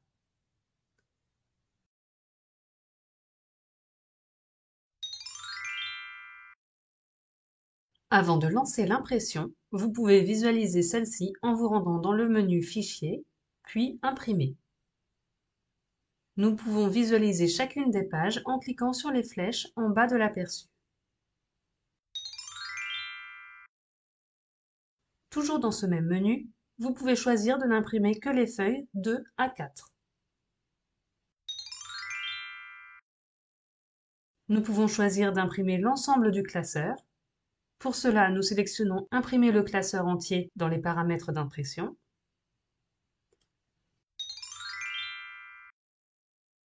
Nous ne souhaitons imprimer que le tableau Notes élèves. Nous sélectionnons l'ensemble du tableau, puis nous nous rendons dans Fichier, Imprimer. Dans les paramètres, nous choisissons Imprimer le tableau. Nous souhaitons maintenant imprimer le tableau ainsi qu'un résumé situé en dessous. Nous sélectionnons les données que nous souhaitons imprimer. Nous nous rendons de nouveau dans Fichier, Imprimer. Si nous lançons l'impression tout de suite, nous aurons 5 pages. Nous choisissons Imprimer la sélection dans les paramètres. Notre impression ne contiendra plus qu'une seule page. Pour imprimer plusieurs pages sans imprimer l'intégralité du classeur, nous sélectionnons les feuilles à imprimer grâce à la commande CTRL, puis nous nous rendons dans Fichier, Imprimer, et choisissons le paramètre Imprimer les feuilles actives.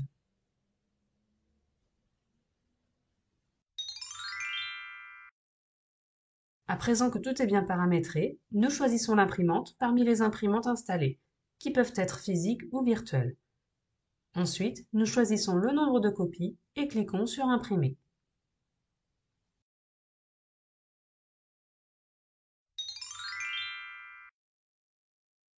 Par défaut, chaque nouveau classeur contiendra 3 feuilles nommées feuilles 1, 2 et 3. Nous pouvons modifier le nombre de feuilles par défaut en nous rendant dans Fichier, Options, puis en modifiant le nombre du champ Inclure ces feuilles. Ainsi, si nous avons paramétré à 5, chaque nouveau classeur comprendra 5 feuilles dès sa création. Dans Excel, il existe des thèmes prédéfinis. Nous pouvons les modifier en nous rendant dans Mise en page, puis en sélectionnant un nouveau thème. Ce nouveau thème s'applique à l'ensemble du classeur. Ainsi, lorsque vous créerez des tableaux ou des segments, ils prendront ce thème.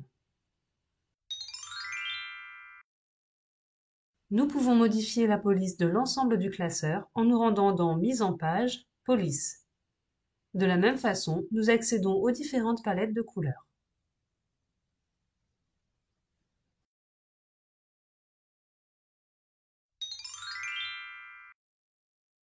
Pour commencer, nous souhaitons ajouter des commandes tout en haut d'Excel dans la barre d'accès rapide. En cliquant sur Personnaliser la barre d'outils Accès rapide, nous pouvons ajouter quelques raccourcis. Nous allons ici ajouter le raccourci Ouvrir. En cliquant sur Autre commande, nous accédons à l'écran d'options Personnaliser la barre d'outils Accès rapide. Une autre technique pour accéder à ce menu est de cliquer sur Fichier, Options, personnaliser la barre d'outils accès rapide. Nous pouvons maintenant chercher une commande à ajouter. Nous souhaitons ajouter la commande Effacer tous les filtres. Celle-ci se trouve dans l'onglet Données. Lorsque notre sélection se situera dans une zone filtrée, la commande apparaîtra en couleur. Nous pourrons donc l'utiliser sans aller systématiquement la chercher dans le ruban. Intéressons-nous à présent au ruban. Les commandes sont toutes les fonctionnalités que l'on trouve dans les onglets du ruban. Elles sont regroupées par thème dans les onglets, puis dans des groupes de commandes. Pour ajouter des commandes dans notre ruban, nous nous rendons dans Fichier, Options, Personnaliser le ruban. Nous allons tout d'abord ajouter un nouveau groupe dans l'onglet Accueil. Nous le renommons. Ensuite, nous choisissons les commandes que nous souhaitons ajouter à ce groupe. Nous validons. Notre nouveau groupe ainsi que les commandes que nous lui avons ajoutées apparaissent à droite du ruban. Nous pouvons déplacer les commandes à l'intérieur du groupe en développant le groupe, puis en cliquant sur les flèches. De la même façon, nous pouvons choisir de positionner notre groupe plus à gauche dans notre ruban, ou de modifier l'ordre des onglets du ruban.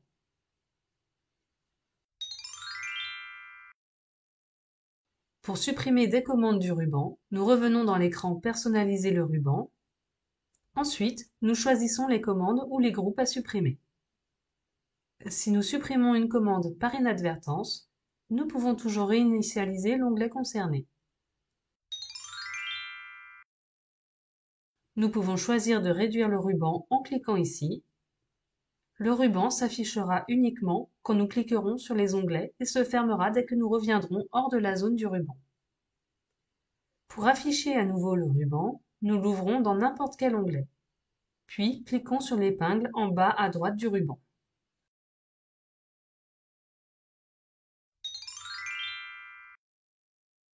Pour que la première ligne de notre feuille soit toujours visible, nous pouvons la figer.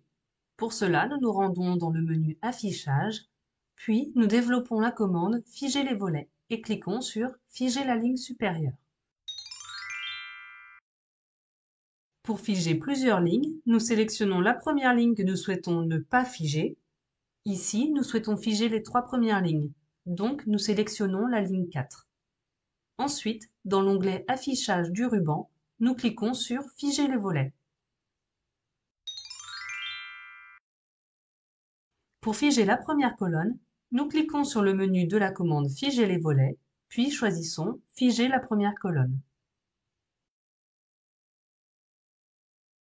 Pour figer plusieurs colonnes, nous sélectionnons la première colonne à ne pas figer, ici la colonne 5. Ensuite, nous cliquons sur la commande Figer les volets.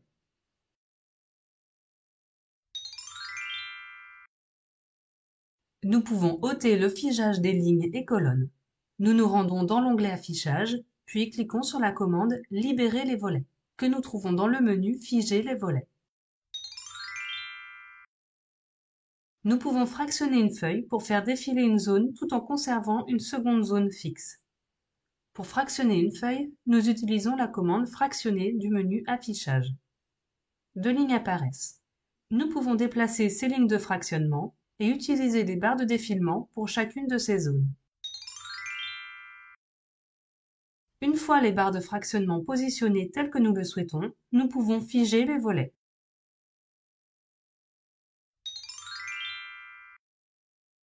Pour ôter le fractionnement, nous cliquons de nouveau sur Fractionner. Ainsi, les lignes disparaissent.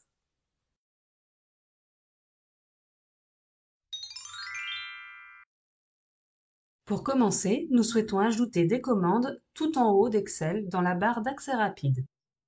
En cliquant sur Personnaliser la barre d'outils accès rapide, nous pouvons ajouter quelques raccourcis. Nous allons ici ajouter le raccourci Ouvrir. En cliquant sur Autre commande, nous accédons à l'écran d'options Personnaliser la barre d'outils accès rapide.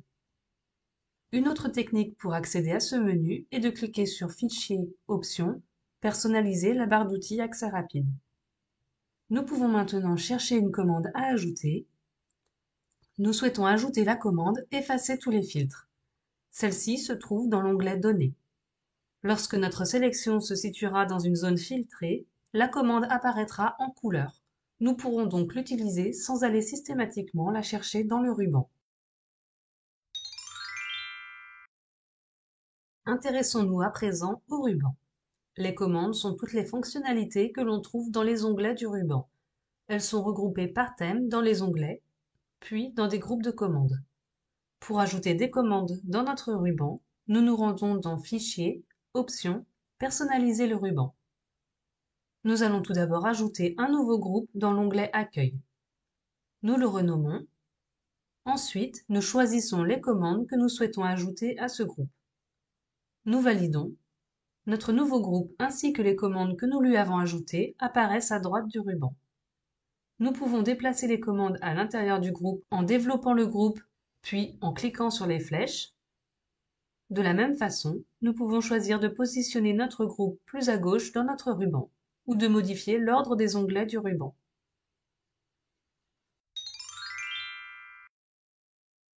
Pour supprimer des commandes du ruban, nous revenons dans l'écran Personnaliser le ruban.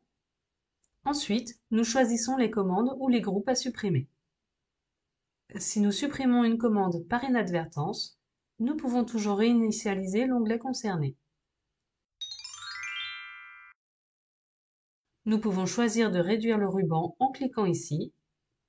Le ruban s'affichera uniquement quand nous cliquerons sur les onglets et se fermera dès que nous reviendrons hors de la zone du ruban. Pour afficher à nouveau le ruban, nous l'ouvrons dans n'importe quel onglet. Puis, cliquons sur l'épingle en bas à droite du ruban. Avant de passer à la leçon suivante, vous pouvez personnaliser votre ruban et votre barre d'accès rapide. Ces modifications sont définitives et s'appliqueront dès que le logiciel s'ouvrira. Nous allons ensuite fractionner nos feuilles et figer les en-têtes.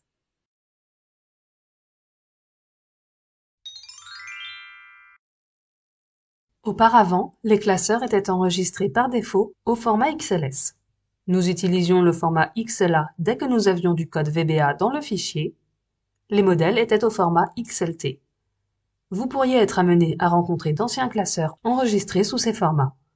Ces formats sont incompatibles avec certaines fonctionnalités, formules et certains formats qui auront été implémentés dans Excel après 2007.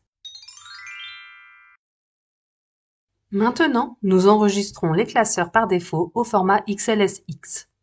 Les fichiers contenant des macros sont enregistrés au format XLSM et les modèles au format XLTM et XLTX. Ces nouveaux formats ont été mis en place à partir d'Excel 2007. Ils sont plus rapides, peuvent contenir plus de données et prennent en charge les nouvelles fonctionnalités et formules. Nous pouvons enregistrer les classeurs créés dans Excel au format ODS. Le format ODS, Open Document Spreadsheet, est un format open source et fait l'objet d'une norme ISO. C'est un format libre et gratuit. Vous pourriez perdre des mises en forme en enregistrant vos documents dans ce format, mais l'ODS reste le format recommandé par le référentiel général d'interopérabilité. Vous pourriez être amené à rencontrer ces deux formats. Le CSV est un fichier texte séparé par des virgules. Le XML est un langage de balisage. Pour exporter et partager des documents tout en préservant leur mise en forme, les formats PDF et XPS seront appropriés. Ils sont donc idéaux pour les impressions et les documents transmis. Imaginons que plusieurs de vos onglets aient la même disposition et que vous souhaitiez modifier la cellule B2 sur chacun de ces onglets. Vous pouvez soit saisir une première fois puis copier-coller dans les feuilles suivantes. Une autre solution consiste à sélectionner les onglets, donc nous nous positionnons dans le premier onglet, nous maintenons la touche CTRL enfoncée, puis nous cliquons sur les onglets à modifier. Tous les onglets sélectionnés apparaissent en clair. Nous modifions la ou les cellules choisies. Nous pouvons ensuite contrôler la modification dans les différents onglets.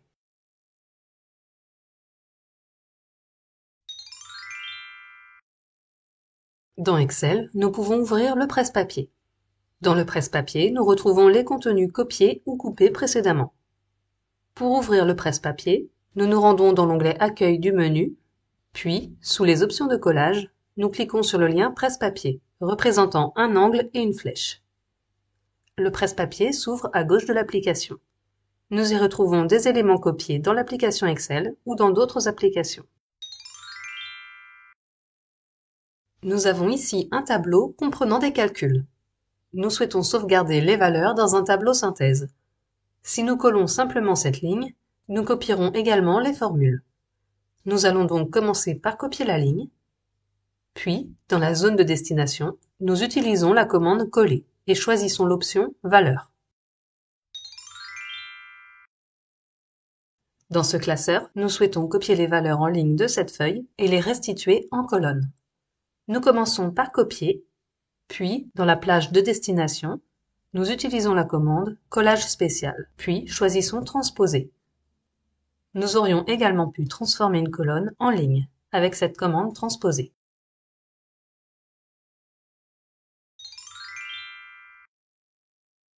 Lorsque le titre des colonnes comporte plus de caractères que les cellules correspondantes, nous pouvons modifier l'orientation du texte. Pour obtenir un texte vertical, nous nous rendons dans l'onglet Accueil, puis dans Orientation, Texte vertical. Une deuxième option consiste à créer une rotation à droite ou à gauche du texte. Comme précédemment, nous nous rendons dans la commande Orientation de l'onglet Accueil du menu, puis choisissons Rotation du texte vers le haut ou Rotation du texte vers le bas. Enfin, une troisième option consiste à incliner le texte avec la commande Orientation, puis Rotation dans le sens des aiguilles d'une montre, ou Rotation dans le sens inverse des aiguilles d'une montre. Avec cette option, si nous diminuons la largeur des cellules, les textes s'ajustent et restent visibles. Je t'encourage à présent à pratiquer. Et pour aller plus loin, à regarder cette vidéo qui parle des tableaux croisés dynamiques, une fonction très importante dans Excel pour créer des synthèses rapidement et efficacement.